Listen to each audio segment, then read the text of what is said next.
America हमारे से इतना आगे क्यों है? आखिर हम इतने क्यों पिछड़े हुए हैं? हमें अपने बच्चों को वो कौन सी बातें सिखानी चाहिए जो अमेरिकन अपने बच्चों को सिखाते हैं?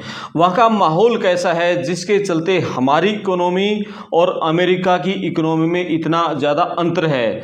दुनिया की सबसे पावरफुल, सबसे शक्तिशाली देश है अमेरिका। और मेरे एक दोस्त वो अभी अमेरिका जाके आए थे, मुझे वो बस में मिले और वो गुजरात जा रहे थे बेटे के पास। तो मैं पूछने लग गया कितने बच्चे हैं? उन्होंने बोला बेटी अमेरिका में रहती है, शिकागो में, और बेटे की शादी करके आए हैं। तो मैं अमेरिका के बारे में पूछने लग गया तो उन्होंने कहा कि गिल साहब, अमेरिका हमसे 200 साल आगे है। उसने जो बातें बताई मैं हैरान रह गया कि 200 साल आगे आखिर क्यों है।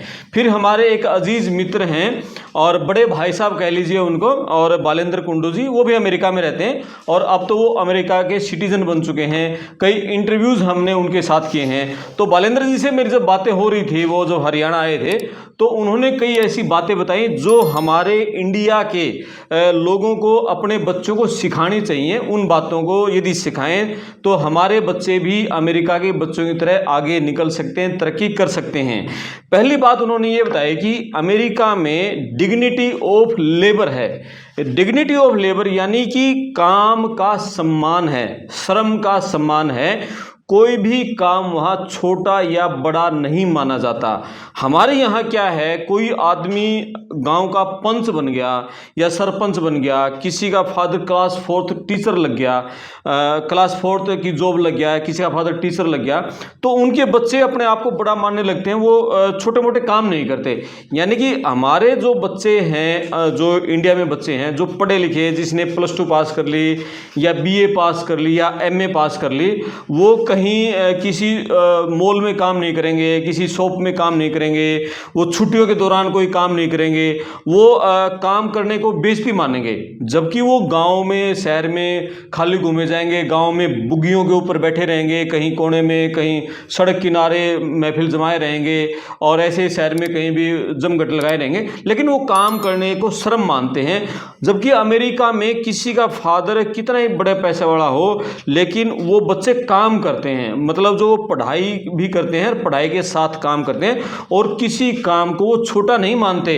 यानी वहाँ तो उन्होंने ये भी बताया कि मान लिया, सपोज करो कि मेरे पास 100 करोड़ रुपए हैं, लेकिन मैं सुबह उठ के अपनी गाड़ी खुद साफ कर लेता हूँ, मैं गाड़ी में बैग अपने आप रखूँगा।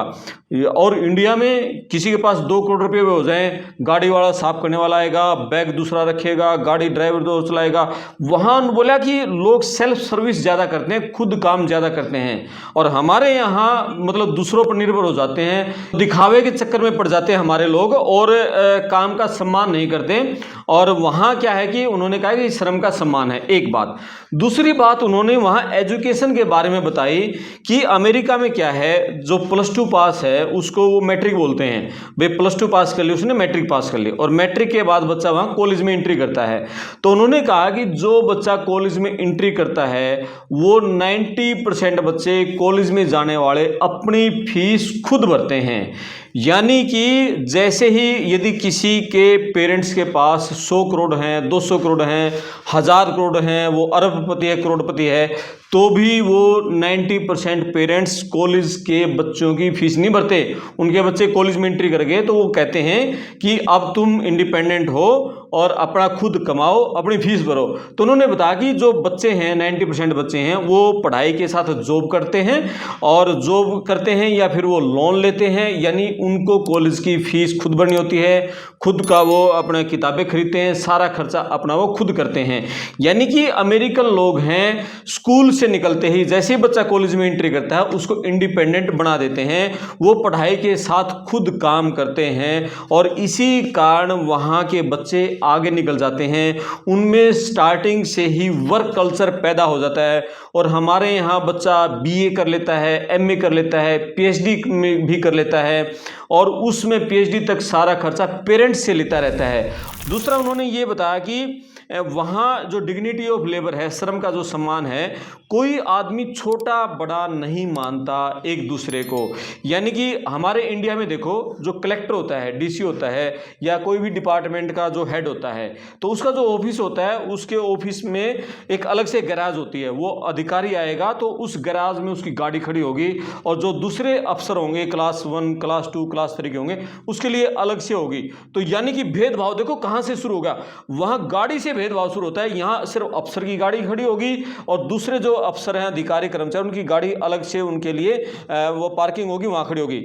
लेकिन वहां उन्होंने बताया कि चाहे आप कितने ही बड़े अफसर हैं और या बिल्कुल छोटे कर्मचारी ऑफिस के, सबकी एक ही लाइन में पार्किंग में एक ही जगह गाड़ियां खड़ी होती हैं। यानी छोटे बड़े का भेदभाव गाड़ी में भी नहीं है।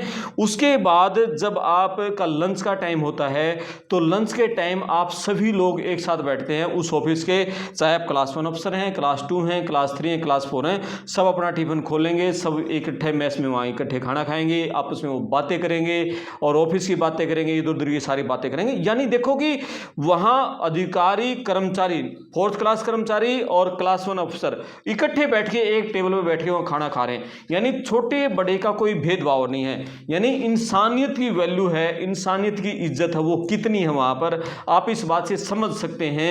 और हमारे यहाँ तो आप थोड़ा सा बड़ा अफसर बन गया, या आप क्लास 2 भी बन गए ना, क्लास 2 के कर्मचारी बन गए या क्लास 3 के बन गए, तो भी आप चपरासी को ऐसा देखेंगे, ऐसी नज़रों से ऐसा बर्ताव करेंगे उसके साथ, पता नहीं ये तो कितना बड़ा अछूत है, और उससे बातें नहीं करेंगे, उसको कभी हाय हेलो नहीं करेंगे, उसके परिवार का कैसा क्या हाल है उससे कुछ नहीं पूछेंगे, और अपने आप में चूड़े होके अफसर बन के चलेंगे।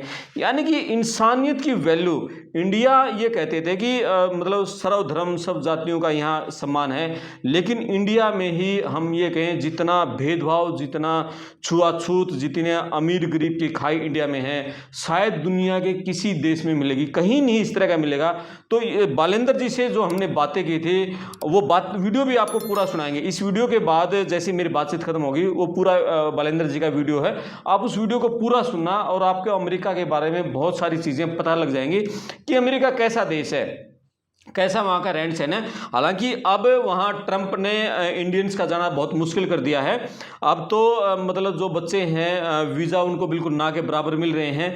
पहले तो थोड़े बहुत वीज़ा मिल ही जाते थे, अब तो बच्चे ये है कि वहाँ एम्बेसी में एक तो जो फ्रेशर बच्चे हैं उनको इंटरव्यू की डेट ही बैन कर रखी है, इंटरव्यू की डेट ही नहीं मिल रही। और जिन बच्चों को पहले डेट मिल गई थी 1.5 महीना पहले, उनके जो इंटरव्यूज़ हो रहे हैं वो सारे रिफ्यूज़ल हो रहे हैं, उनको वीज़ा नहीं दिया जा रहा। और बहुत सारे उन्होंने ये बताया कि पढ़ाई के बारे में भी, पढ़ाई की वहाँ क्वालिटी है, वहाँ जो एजुकेशन में क्वालिटी है, हमारे यहाँ तो उस तरह के टॉप के यूनिवर्सिटी कॉलेज भी नहीं है जो वहाँ के सामान्य कॉलेजों में जो पढ़ाई का लेवल है। यानी कि आप क्वालिटी से समझौता नहीं कर सकते, इतनी हायर एजुकेशन वहाँ पर क्वालिटी है। इसी कारण जो दुनिया भर के बच्चे हैं वो 2 ही देशों में पढ़ना चाहते हैं, या अमेरिका में या फिर इंग्लैंड में, इन 2 देशों में क्वालिटी सबसे ज़्यादा है। तो इस तरह की बातें हैं। बालेंद्र जी ने यह बताया कि जो बच्चे अमेरिका में आना चाहते हैं, कोशिश करें कि वो मास्टर डिग्री करने के लिए अमेरिका आएँ, कोशिश करें कि बैचलर डिग्री वो इंडिया में ही कर लें, क्योंकि बैचलर डिग्री अमेरिका में 4 साल की है, वो थोड़ी सी महंगी पड़ती है, और मास्टर डिग्री वहाँ 2 साल की है। और मास्टर डिग्री वालों को वहाँ काम, पढ़ाई के साथ जो दूसरे काम है अच्छे मिल जाते हैं, पढ़ाई के बाद भी उनको जो वर्क वीज़ा ईजिली मिल जाता है, तो ये बात है। लेकिन अब जो चलन है वो बैचलर के बच्चों को +2 करते वहाँ जाने का चलन है। अब बच्चों में ये आ गया कि 4 साल हम बैचलर वहीं से करेंगे तो हम 4 साल में एडजस्ट हो जाएंगे, 4 साल इंडिया में करेंगे, इसके बजाय हम वहाँ के माहौल में फिट हो जाएंगे, एडजस्ट हो जाएंगे, सेट हो जाएंगे। इसलिए बच्चों में ये रुझान है कि आजकल वो बच्चे मतलब +2 के बाद ही वहाँ जा रहे हैं, लेकिन वो उनको महंगा पड़ता है। यदि किसी के पास आर्थिक स्थिति अच्छी है तो बेसिक से जा सकते हैं, नहीं तो उनका ये राय है कि आप मास्टर डिग्री करने अमेरिका आए, PhD करें, पोस्ट डॉक करें, ये बातें करें। और अब जो बालेंद्र जी से मैंने बात की थी, अब वो वीडियो सुनते हैं।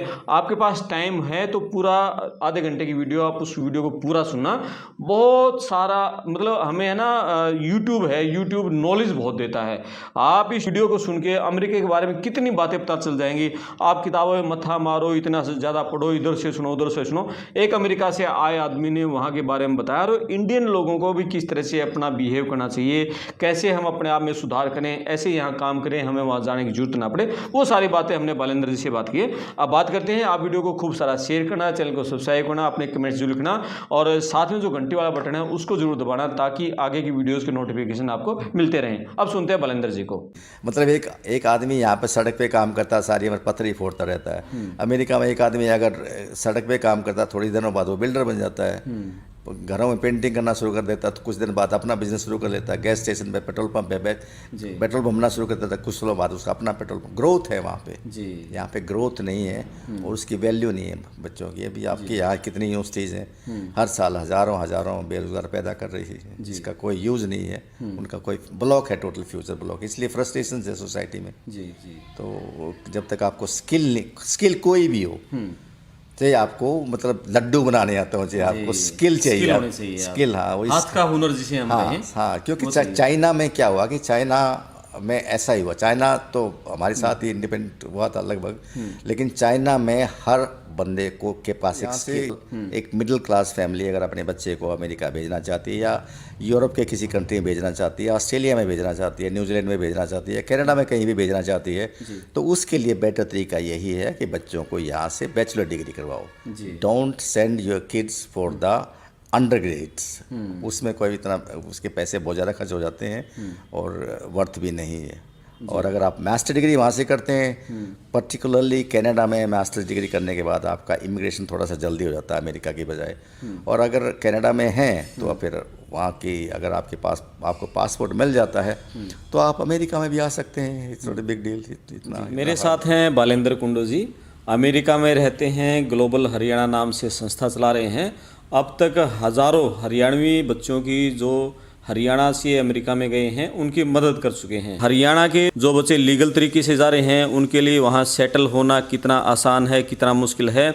हमारे बच्चे वहाँ पढ़ने के लिए जाते हैं, पढ़ाई का खर्च कितना होता है, कितनी इनकम होती है, इस सारे बारे में विस्तार से बातचीत करेंगे। मैं आपका दोस्त क्रमपाल। वीडियो शेयर करें, चैनल सब्सक्राइब करें। अब बात करते हैं। कुंडू साहब नमस्कार। नमस्कार क्रमपाल।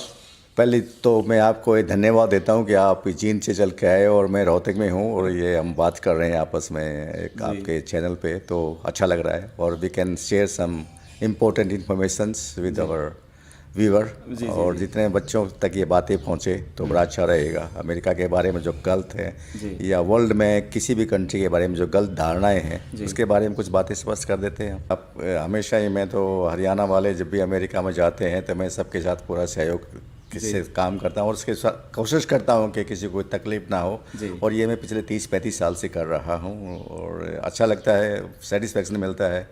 वर्ल्ड वाइड एक्सपोजर है, क्यों ना हम अपना वर्ल्ड वाइड एक्सपोजर अपने बच्चों को दें और आने वाली जनरेशन को दें, तो और भी अच्छा लगेगा हमारे सबको। इसके लिए साधुवाद आपको जो आप ये मदद कर रहे हैं।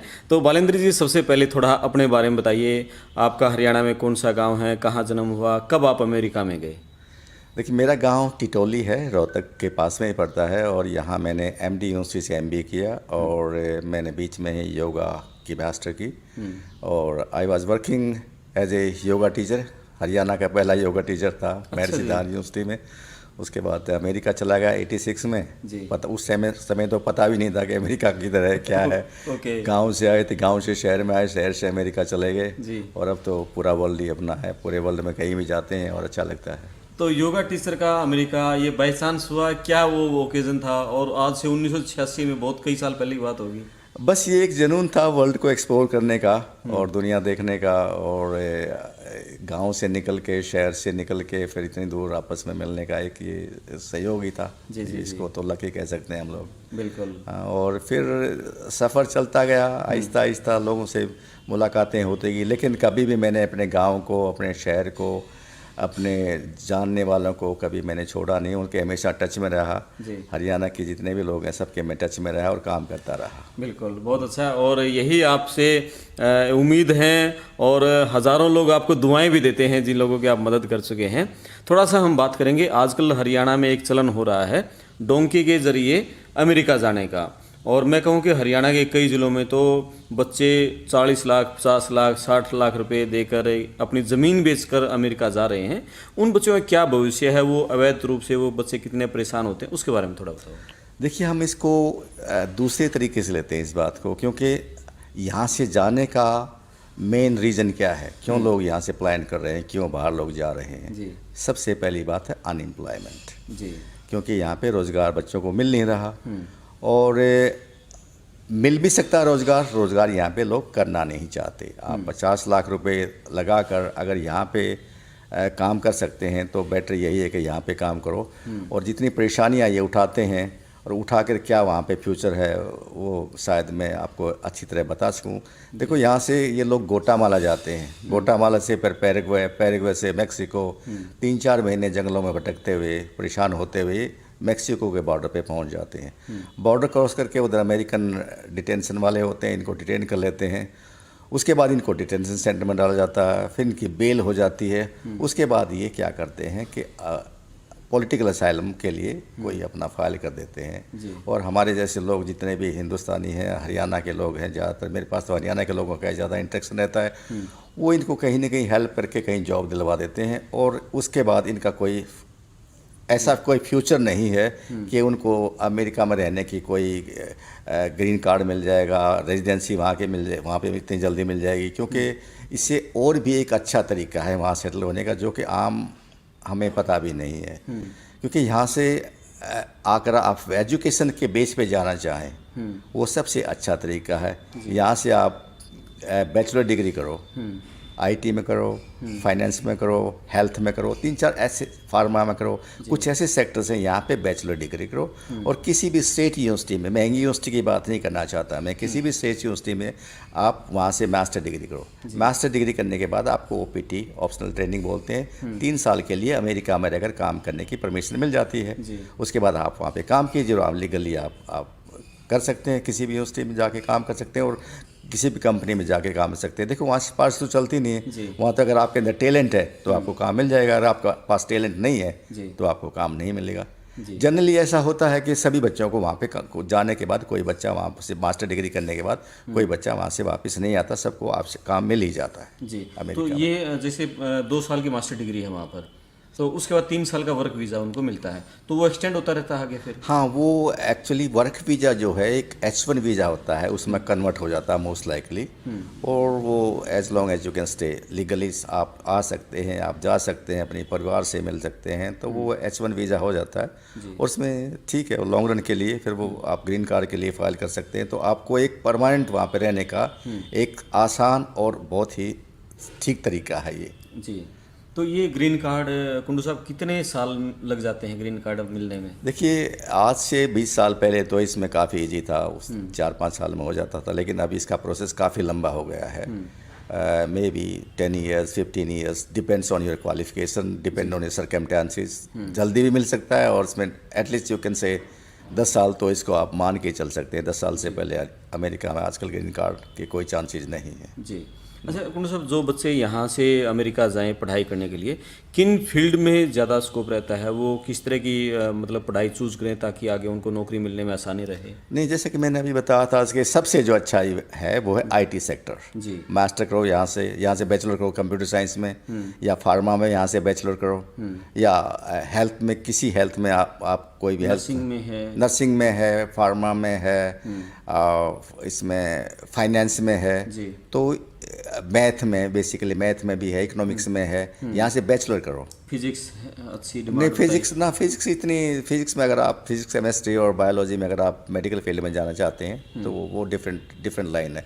लेकिन एक सिंपल एक मिडिल क्लास फैमिली अगर अपने बच्चे को अमेरिका भेजना चाहती है, या यूरोप के किसी कंट्री में भेजना चाहती है, ऑस्ट्रेलिया में भेजना चाहती है, न्यूजीलैंड में भेजना चाहती है, कनाडा में कहीं भी भेजना चाहती है, तो उसके लिए बेटर तरीका यही है कि बच्चों को यहाँ से बैचलर डिग्री करवाओ।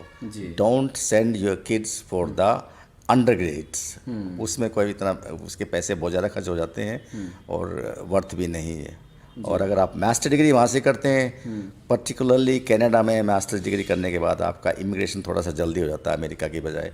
और अगर कनाडा में हैं तो फिर वहाँ की, अगर आपको पासपोर्ट मिल जाता है तो आप अमेरिका में भी आ सकते हैं। It's not a big deal, इतना हार्ड नहीं है। लेकिन हमारे यहाँ तो चलन है कि अभी +2 करने के बाद ही बच्चे जा रहे हैं।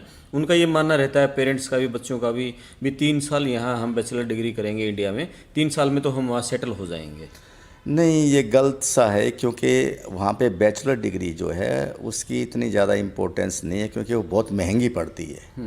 मास्टर डिग्री 1.5 साल में हो जाती है जी और उसके बाद जॉब ही मिल जाता है। बैचलर डिग्री पे you have to spend lot of money, काफ़ी पैसा आपको खर्च करना पड़ता है, इतना वर्थ नहीं है। मैं तो एडवाइस नहीं करूँगा कोई किसी को, unless until you are super rich, you have lot of money. अगर आपके पास पैसा है तो आप ठीक है, लेकिन आप अगर उसको मास्टर डिग्री के लिए भेजें तो बेटर है। जी।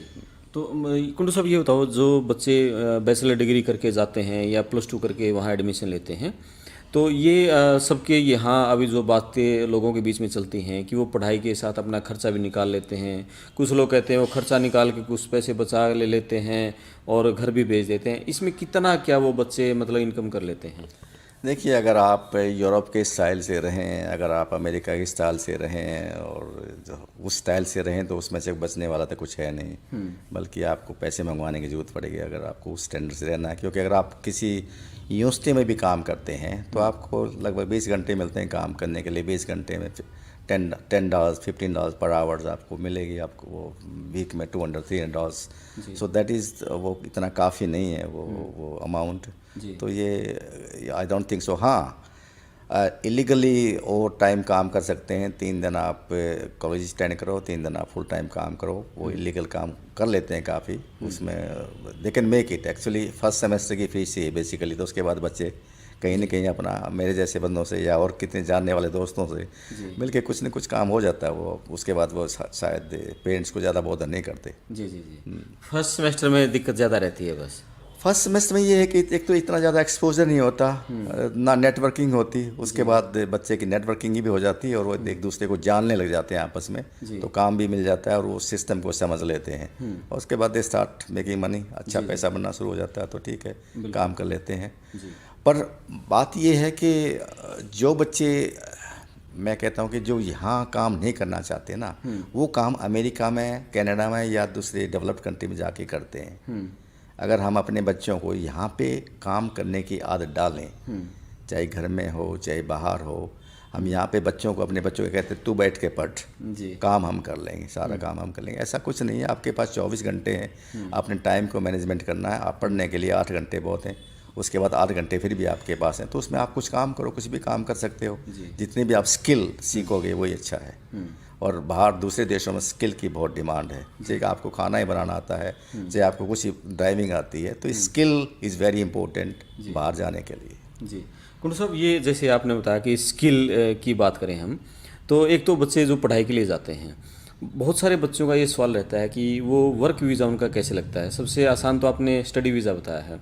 वर्क वीज़ा पे जो बच्चे जाना चाहते हैं वो किस तरह की जॉब पे उनको वर्क वीज़ा मिल जाता है? वर्क वीज़ा तो इम्पॉसिबल सी बात है। वर्क वीज़े, यहाँ से सीधा वर्क वीज़े पे जाना इतना आसान काम नहीं है। वो शायद मेरे को इतनी नॉलेज भी नहीं है कि यहाँ से ही बैठ के आपको वर्क वीज़ा मिल जाएगा, वो मुश्किल है। जी। और जो बच्चे जैसे खेती करना चाहें, वहाँ खेती के लिए भी कुछ अवसर है? क्योंकि हमारे है ना एक जुनून सा चढ़ा हुआ अमेरिका जाने का, किसी तरह हम चले जाएं, पैसा भी दे देंगे, सब कुछ कर देंगे। हाँ, ये खेती करते हैं बेसिकली जिस ढंग के वहाँ पे ये जो अनस्किल्ड बच्चे जाके, जो मैक्सिको से जाके अमेरिका में जाके काम कर रहे हैं, खेती का ही काम करते हैं, अनस्किल्ड हैं। कुछ भी काम मिले, ड्राइविंग का काम करते हैं, ट्रकिंग का काम करते हैं और स्टोरों पे काम करते हैं, फील्ड में काम करते हैं। तो लैंड इज़ वेरी ज़्यादा एक्सपेंसिव नहीं है वहाँ पे, land is very cheap may be. पर वहाँ पे कोई खेती करना नहीं चाहता यहाँ से जाने के बाद, क्योंकि उनको सेटल होने में ही 10-20 साल लग जाते हैं, तो इतना आसान काम नहीं है। हाँ, land is very cheap, land is not expensive. जी। तो जो बच्चे पढ़ाई के लिए जाना चाहें कुंडू साहब, कौन से शहर का चयन करें? क्योंकि अमेरिका बहुत बड़ा है, 50 स्टेट्स हैं वहाँ पर, तो कहाँ उनको मतलब पढ़ाई इजी भी रहे, थोड़ा सस्ती रहे, काम भी उनको मिल जाए, ऐसे कौन कौन से शहर है? क्योंकि हमारे बच्चे ना इसी गफलत में उलझे रहते हैं, कौन से शहर का चयन करें, कहाँ करें, क्या कोर्स का चयन करें, इसमें बहुत, और ये एजेंट जो लोग हैं वो उलझा के रख देते हैं बच्चों को। विशेषकर मैं अमेरिका के बारे में ज़्यादा बता सकता हूँ कि बेटर ये है कि आप ज़्यादा सुपर इंटेलिजेंट ना हो तो आप स्टेट यूनिवर्सिटी में जाएं। उसमें आप वो, एक तो आपकी फ़ीस इतनी ज़्यादा नहीं है, वहाँ से कुछ 1-2 साल पढ़ें स्टेट यूनिवर्सिटी में, उसके बाद आप अपने क्रेडेंशियल आगे भी दूसरी यूनिवर्सिटी में ले जा सकते हैं। तो सस्ते कॉलेज में, सस्ती यूनिवर्सिटी में जाएं, ज़्यादा पैसे करने की कोई ज़रूरत नहीं है। अब कितनी यूनिवर्सिटीज़ हैं, सभी स्टेट में जो स्टेट यूनिवर्सिटी हैं वो ज़्यादा महंगी नहीं है। उसके बाद जॉब भी ठीक ठाक मिल जाता है इन लोगों को, ठीक कर लेते हैं। अच्छा कुंडू साहब, अमेरिका के बारे में कुछ लोगों की ये धारणा है कि वहाँ नशा ज़्यादा है, क्राइम भी ज़्यादा है, इसके बारे में थोड़ा बताओगे। बहुत सारे जो पेरेंट्स हैं अब अमेरिका के बजाय ऑस्ट्रेलिया की तरफ भेज रहे हैं बच्चों को कि वहाँ थोड़ा पीसफुल है, तो अमेरिका में इस तरह का जो शांति है ये जो देखिए, क्राइम तो वैसे तो जहाँ जहाँ इंसान है क्राइम तो थोड़ा बहुत चलता ही रहता है, लेकिन आप ये कहें कि अमेरिका में क्राइम ज़्यादा है, ये तो मैं नहीं गन मान कल्चर सकता। वहाँ है अमेरिका में। हाँ नहीं, आप ये बताओ ना कि एक 20 साल की लड़की रात को 12 बजे अपने एक स्टेशन से दूसरे स्टेशन में जेवर पहन के चली जाए तो आँख उठा कर देखने वाला भी नहीं है। तो यहाँ पे आप गुड़गांव में एक लड़की काम कर रही, रात को उसको भूख लगे 10-11 बजे, उसको बाहर खाना खाने जाना पड़े तो क्या वो जा सकती है? मतलब अमेरिका में तो ऐसा कुछ है ही नहीं कि रात को आप बच्चे काम करते हैं। हमारी बेटियां रात को काम करती हैं, मतलब मेरी बेटी रात को 12 बजे घर में आती है अपने काम से, तो कोई आंख उठाकर देखने वाला नहीं है। तो ये तो सारे के सारे ऐसे ही मिथ हैं, इसका कोई बेस नहीं है कि वहाँ पे क्राइम तो हर जगह ही, थोड़ा बहुत क्राइम तो हर जगह ही है, लेकिन जो रिस्पेक्ट है इंडियंस की अमेरिका में या कनाडा में वो बहुत हाईली रिस्पेक्टेड है। American Indians are very intelligent, very smart और पसंद करते हैं अमेरिका इंडियंस को। बिल्कुल। तो कुंडू साहब, जैसे हमने बात की, जैसे पढ़ाई के बारे में बात कर ले भाई, कौन से कोर्स बच्चे करें। अब ये बात है कि जो बच्चे यहाँ से जा रहे हैं और ये इलीगल तरीके से, जो डोंकी के ज़रिए, और ये वापस फिर कभी वापस नहीं आ सकते इंडिया में यदि आना चाहें तो? देखिए, मेरी नज़र में तो आज तक कोई ऐसा है नहीं जिसने वहाँ जाकर डोंकी से गया हो और पॉलिटिकल असाइलम डालते हैं वहाँ के देश में। हमें या तो हमारा धर्म परिवर्तन करवा रहे हैं या हमारे को वहाँ पे कोई पॉलिटिकल पार्टी से खतरा है, इस ढंग के प्ले लेते हैं। वो कोर्ट में केस चलते रहते हैं 3-4 साल 5 साल, तो वो उसमें उसका कोई आउटपुट होने वाला नहीं। हाँ, एक बात ज़रूर है कि उनको वहाँ रहने की परमिशन मिल जाती है, काम करने की परमिशन मिल जाती है। इन द मीन टाइम वो अपना कुछ न कुछ अरेंजमेंट कर लेते हैं, कोई शादी कर लेता है, कोई और कुछ कर लेता है, लेकिन most of them they are not happy end of the day. End of the 5-10 years उनका जो अच्छा पीरियड है वो चला जाता है। और विशेषकर मैं उनको तो ये एडवाइस करूँगा जो अपनी फैमिली को छोड़ के जाते हैं ना, वाइफ हैं, बच्चे हैं, उनको छोड़ के उनको तो बिल्कुल नहीं जाना चाहिए, क्योंकि वो वापस आना उनका इम्पॉसिबल सी बात है। वापस आगे तो वापस आ सकते हैं लेकिन जा नहीं सकते फिर यहाँ से। और बच्चों को बुला नहीं सकते, बच्चों को वो पे बुला नहीं सकते। वो तो आपको पता है कि अमेरिका का वीज़ा लगना ही आजकल टाइमिंग ही बहुत है, इसमें तो मुश्किल है वो। बिल्कुल। तो एजुकेशन और एजुकेशन के हिसाब से जाए ना, आप मिडिल क्लास फैमिली है, दोनों हस्बैंड वाइफ यहाँ पे काम कर रहे हैं, बच्चा है, अगर वो पढ़ना चाहता है तो उसको सिर्फ आप एडवाइज करो कि मास्टर डिग्री के लिए जाए। मेरा तो मेरी एडवाइस यही है मिडिल क्लास फैमिली को। और ये गवर्नमेंट भी लोन देती है आजकल तो। और दूसरी बात ये, आप क्यों भेजना चाहते हो मतलब वहाँ बच्चे को? रीज़न बीइंग यही है कि यहाँ पे अनएम्प्लॉयमेंट ज़्यादा है, वहाँ पे जॉब जल्दी मिल जाता है, स्किल पे मिल जाता है, कोई सिफारिश नहीं चलती है। तो कई फैक्टर्स हैं। अब हरियाणा में 6,500 गाँव हैं। और मैं जब भी अपने गांव में जाता हूँ, मेरा गांव टिटोली है, पास में ही पड़ता है, तो मैं देखता हूँ कि कितने यंग बच्चे हैं बेरोज़गार हैं, कुछ कर नहीं रहे क्योंकि उनके पास कोई भी स्किल नहीं है। जो इंटेलिजेंट बच्चे हैं उनको तो वैसे जॉब मिल जाती है, लेकिन मोस्टली यहाँ पे अनस्किल्ड बच्चे हैं। और अनस्किल्ड को आपको जॉब कैसे प्रोवाइड की जाए? एग्रीकल्चर तो रहा नहीं, खेती का तो कुछ रहा नहीं, दूसरे काम करना नहीं चाहते ये लोग। और वो वहाँ जाकर वो काम करते हैं जो ये काम यहाँ पे नहीं कर रहे, वो काम करते हैं। स्टूडेंट्स भी वही काम करते हैं। जो स्टूडेंट जाता है अमेरिका, उसको 20 घंटे का टाइम मिलता है, वो कैफेटेरिया में काम करता है, वो बाहर ग्रोसरी स्टोर पे काम करता है, छोटे मोटे सभी काम करते हैं वहाँ जाके। लेकिन यहाँ ग्रोसरी स्टोर पे काम नहीं करेंगे। नहीं, यहाँ पे जब तक डिग्निटी ऑफ लेबर नहीं होगी ना, रिस्पेक्ट नहीं है काम की, वहाँ पे काम की छोटा बड़ा कोई काम नहीं होता। जब तक यहाँ पे इस कंट्री में डिग्निटी ऑफ लेबर नहीं होगी, तब तक अनएम्प्लॉयमेंट यहाँ पे ऐसे ही बढ़ती रहेगी, जो मैं पिछले 30-40 साल में देख रहा हूँ। तो प्रॉब्लम्स है इस ढंग की यहाँ पे। ये एक्चुअली सोसाइटी हमारा का जो सेटअप है ना हमारा, वही ऐसा। क्योंकि अगर मैं यहाँ होता था मैं भी शायद यही सोचता जो हमारा अब जैसे अमेरिका में है, आप कोई छोटा बड़ा काम तो है नहीं। जो गार्बेज पिकअप करने जाता है उसको ज़्यादा पैसे मिलते हैं वाइट कॉलर जॉब की बजाय, उसके लिए लोग ज़्यादा लाइन में खड़े होते हैं जॉब मांगने के लिए। और यहाँ पे मतलब एक पर्टिकुलर कम्युनिटी का काम है कि गार्बेज उठाना एक पर्टिकुलर कम्युनिटी का काम है। ये कम्युनिटी तुम्हारा गार्बेज उठाएगी, यही कचरा उठाना है। जब तक ये सिस्टम चेंज नहीं होगा ना यहाँ पे इस कंट्री में, जब तक अनएम्प्लॉयमेंट ऐसे ही बढ़ती रहेगी। वहाँ इस तरह का नहीं है। नहीं, वहाँ पे तो हम सारा काम खुद ही करते हैं, सारा खाना खुद बनाते हैं, घर की सफाई खुद करते हैं, हमारे घर के आसपास जो गंदगी होती है, कूड़ा करकट होता है, जो भी होता है हम खुद ही करते हैं सारा काम। इसलिए पूरा देश वो डेवलप कंट्री है, सारे सेफ है, क्योंकि काम वही बात आती है, डिग्निटी नहीं है किसी यहाँ पे किसी काम के लिए। मतलब एक आदमी यहाँ पे सड़क पे काम करता है, सारी उम्र पत्थर ही फोड़ता रहता है। अमेरिका में एक आदमी अगर सड़क पे काम करता है, थोड़ी दिनों बाद वो बिल्डर बन जाता है, घरों में पेंटिंग करना शुरू कर देता है, तो कुछ दिन बाद अपना बिजनेस शुरू कर लेता है, गैस स्टेशन पे, पेट्रोल पंप पे पेट्रोल भरना शुरू कर देता है, कुछ सालों बाद उसका अपना पेट्रोल पंप। ग्रोथ है वहाँ पे जी। यहाँ पे ग्रोथ नहीं है और उसकी वैल्यू नहीं है बच्चों की। अभी आपके यहाँ कितनी यूनिवर्सिटीज़ हैं, हर साल हज़ारों बेरोजगार पैदा कर रही है, जिसका कोई यूज़ नहीं है, उनका कोई ब्लॉक है, टोटल फ्यूचर ब्लॉक। इसलिए फ्रस्ट्रेशन है सोसाइटी में जी। तो जब तक आपको स्किल कोई भी हो, चाहिए आपको, मतलब लड्डू बनाने आता हो, चाहिए आपको स्किल चाहिए, स्किल। हाँ, वो हाथ का हुनर जिसे हम कहें। हाँ, क्योंकि चाइना में क्या हुआ कि चाइना में ऐसा ही हुआ। चाइना तो हमारे साथ ही इंडिपेंडेंट हुआ था लगभग, लेकिन चाइना में हर बंदे के पास एक स्किल है, उनको काम करना सिखाया चाइना ने। यहाँ पे पॉलिटिक्स ज़्यादा सिखा दी बच्चों को तो चाइना में काम करना ज़्यादा सिखा दी, इसलिए वहाँ पे हर बंदे के हाथ में हुनर है, तो इसलिए वहाँ पे सारी फैक्ट्रियाँ वहाँ आ रही हैं, काम वहाँ कर रहे हैं। इसलिए कुंडू साहब, अपने ना गाँव में जैसे बूढ़े बुजुर्ग बच्चे बैठते हैं, उनके बीच में बातें चलती हैं कि हाँ, जो बच्चे पढ़ते हैं, पढ़ने के बाद जो नौकरी करते हैं, वाइट कॉलर जॉब जो आप कह रहे हैं भाई, उनको इतने पैसे नहीं मिलते। वहाँ जो ट्रक ड्राइवर है या प्लम्बर का काम करता है, दूसरे काम करते हैं, बिजली का कोई काम करता है, उनको ज़्यादा कमाई उनको मिलती है। इसलिए जो पढ़ने बच्चे जाते हैं वो भी अपनी फील्ड चेंज कर लेते हैं। इसमें है सच्चाई? बिल्कुल, वहाँ पे तो हर काम आना चाहिए। अगर आपको खुद प्लम्बिंग आती है अपने घर की, तो उस पैसे को भी आप सेव कर लेते हो, तो वो भी बहुत ज़्यादा। अगर आप किसी प्लम्बर को फ़ोन करते हो, तो पहले बात तो आपको, खासकर मैं अमेरिका की बात बताता हूँ, प्लम्बर उसी दिन मिलेगा नहीं आपको जी। और अपने मुँह जितने भी पैसे चाहेगा आपको पैसे देने पड़ेंगे काम करवाने के लिए। इसलिए प्लम्बर की, इलेक्ट्रीशियन की, ऐसे काम की बहुत डिमांड है।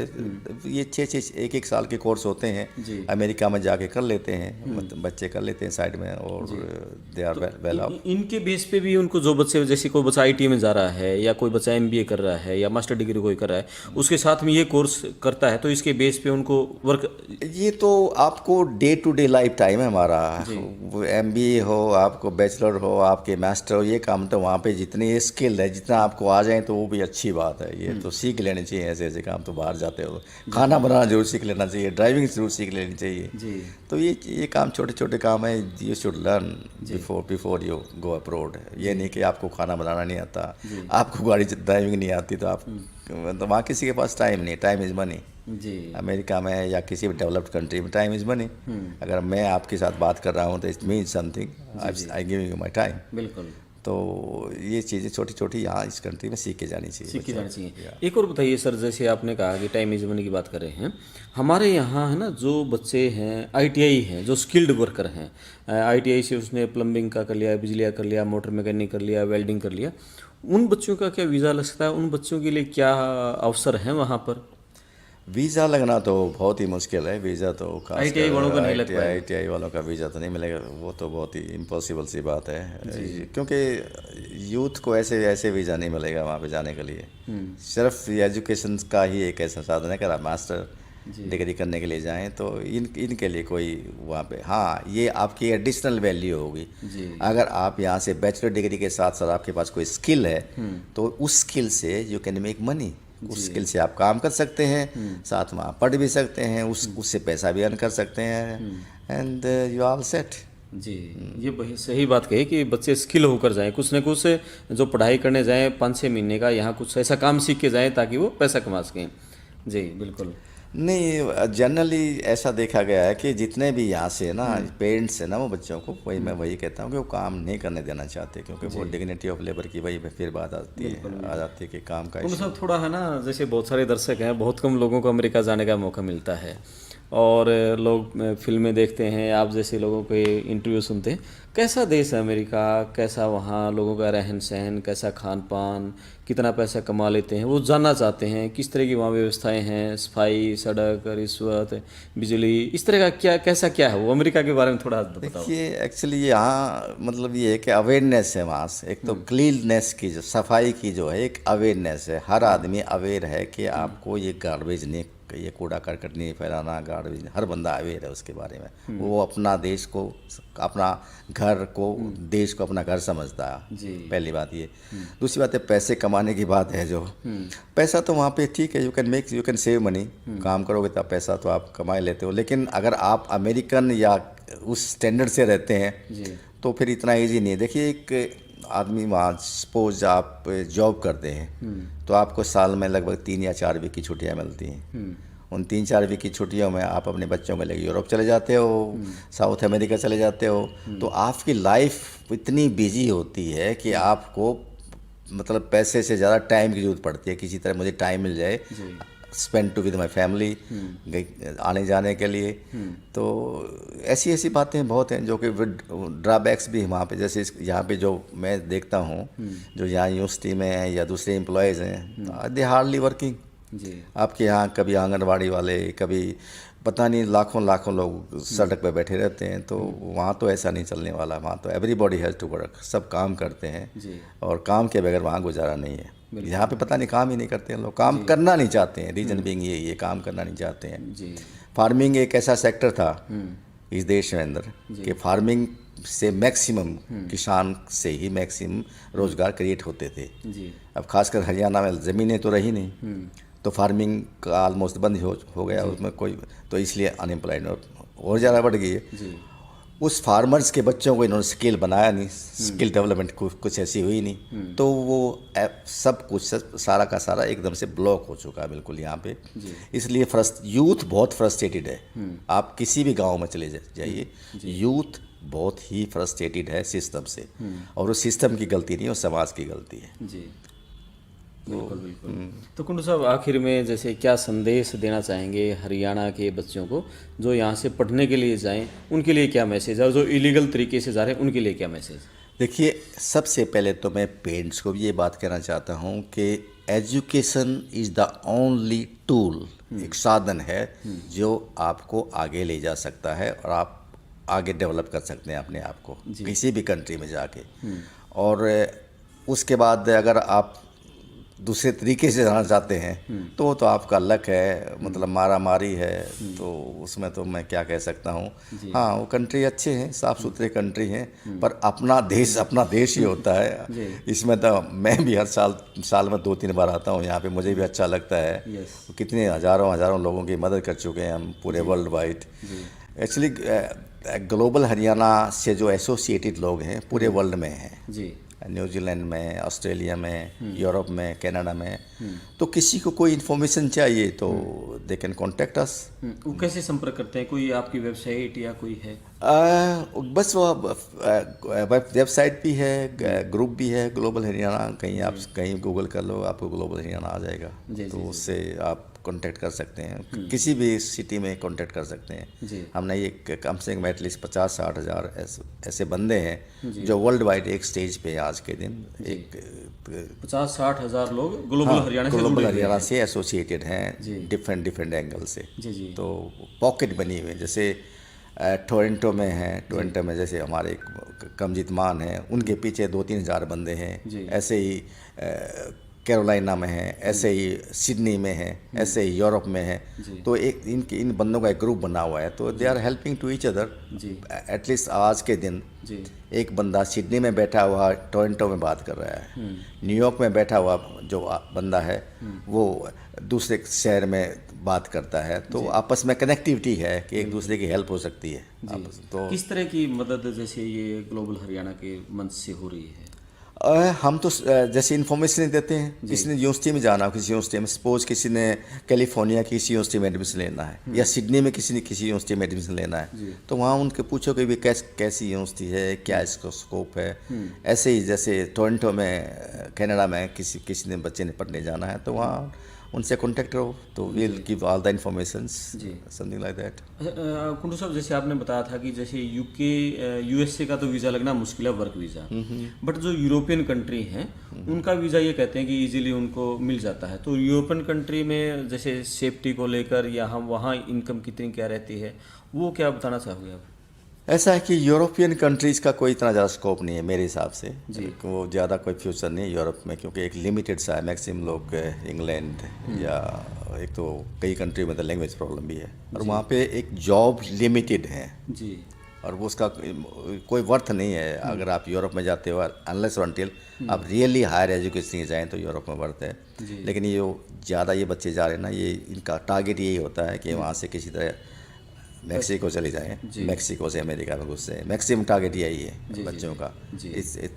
अभी कुछ दिन पहले मेरे पास फ़ोन आया था, वहाँ पे कोई लड़की यहाँ से अपने हरियाणा से गई, वो यहाँ से चली गई, एजेंट ने भेज दिया उसको ना बेचारी को रहने की जगह है वहाँ पे, ना उसके पास वहाँ पे प्रॉपर सिस्टम है। जो आल में दूसरे बच्चे हैं उनके साथ कोई इक्वेशन नहीं बन पा रही है, तो शी वाज क्राइंग कि भाई मैं ना इंडिया की हूँ, ना हरियाणा की हूँ, ना यहाँ की हूँ, मैं करूँ तो क्या करूँ। ना पेरेंट्स के इतने हैं कि वो दे कैन अफोर्ड बच्चों को वहाँ पे। तो प्रॉब्लम्स हैं वहाँ भी, बहुत प्रॉब्लम्स हैं इन बच्चों के लिए। जी जी कुंडू साहब, एक और जैसे ना कई बार हम अखबारों में पढ़ते हैं, खबरें आती रहती हैं कि आर्थिक मंदी आ गई है अमेरिका में, इतने बच्चों को नौकरी से हटा दिया है, इतने लाख भारतीयों पर संकट है, उनका वीज़ा आगे अपडेट नहीं होगा, इस तरह की बहुत सारी खबरें आती रहती हैं, उसमें क्या दम है? ये कोई सच्चाई नहीं है, ये तो चलता ही रहता है। पिछले 30-40 साल से मैं तो ऐसा ही देखता रहा हूँ कि निकल जाते हैं और आ जाते हैं, क्योंकि जो हायर सैलरी पे चला जाता है और लो सैलरी पे आपको नए बच्चे अच्छे चीप मतलब लेबर टाइप मिल जाते हैं, तो they can hire it, they can fire it. ये कोई it's not a big issue. ऐसा कुछ नहीं कह सकते कि हाँ वहाँ से डिपोर्ट कर रहे हैं, ये कर रहे हैं, वो कर रहे हैं, ऐसा कुछ नहीं। ये सारा मीडिया ज़्यादा क्रिएट करता है ऐसी बातें। ऐसा नहीं होता ना ऐसा कुछ नहीं है, चलता है रूटीन में। हायर वीज़ा की शर्तें टाइट कर दी हैं अमेरिका ने, उससे इतने भारतीयों पर वो संकट आ जाएगा, वापस आना कुछ नहीं होने वाला। सब कोई अमेरिका जाकर आज तक मैंने तो कोई वापस आता देखा नहीं। कुछ न कुछ सेटिंग वहाँ पे हो जाती है, सब कुछ कर लेते हैं, लोअर लेवल पे आगे जॉब कर लेते हैं हायर की बजाय, तो कोई ऐसा इशू नहीं है इस ढंग का। जी कोई दिल की बात आप जो मेरे से पूछने से रह गई आप कहना चाहते हैं? नहीं, मेरा तो यही है कि भाई आप अपने बच्चों को एजुकेशन में डालो, अच्छे एजुकेशन दो बच्चों को, अच्छे संस्कार दो, और उनको अगर यहाँ जॉब नहीं मिलती है तो ठीक है, हम 140 करोड़ यहाँ पे इंडिया में हो गए हैं, तो एटलीस्ट हम मैन पावर तो सप्लाई कर सकते हैं वर्ल्ड को। और एक खास बात ये है कि आज जो है ना पूरे वर्ल्ड में सबसे ज़्यादा जो NRI का पैसा आ रहा है, FDI जो ये, वो हिंदुस्तान में आ रहा है पूरे वर्ल्ड में, इवन मोर देन चाइना। जितने हमें NRIs हैं, सारा पैसा इंडिया को जितना पैसा भेज रहे हैं, इतना पैसा और किसी भी देश में नहीं आ रहा। बड़ी बात है। ये स्टूडेंट्स भेज रहे हैं ना जो जाते हैं, तो ये एटलीस्ट हम पूरे वर्ल्ड को एक स्किल्ड लेबर तो सप्लाई कर सकते हैं। तो ये इस पे ध्यान देना चाहिए हरियाणा इंडियन गवर्नमेंट को, हरियाणा गवर्नमेंट को, कि भाई स्किल प्रोवाइड करो। In that way we can supply workers, labour अच्छे स्किल्ड। और मैं तो कहता हूँ कि अमेरिका में तो शायद ऐसा कोई हॉस्पिटल नहीं है जहाँ पे इंडिया से पढ़ा हुआ डॉक्टर नहीं है। अच्छा जी। या और कोई IT का कोई फर्म नहीं है जहाँ पे कोई इंडियन काम ना करता, और वो भी टॉप लेवल पे। तो we are respected people are all the world basically. हाँ, चलो बहुत अच्छा लगा कुंडू साहब, बड़ी अच्छी जानकारियाँ दी आपने और बड़ा सुंदर लगा आपसे मिलके। बहुत नहीं, थैंक यू, आप इतनी दूर से आए। आपके चैनल को, आपके जितने भी देखने वाले हैं सबको मैं, अगर कोई इन्फॉर्मेशन आपको फिर भी चाहिए तो एनी टाइम वी आर मिलते रहेंगे, वीडियो कॉन्फ्रेंसिंग से बहुत सारे सोर्स से बात करते रहेंगे। क्यों नहीं, बहुत बहुत धन्यवाद। Thank you so much. Thank you, नमस्कार।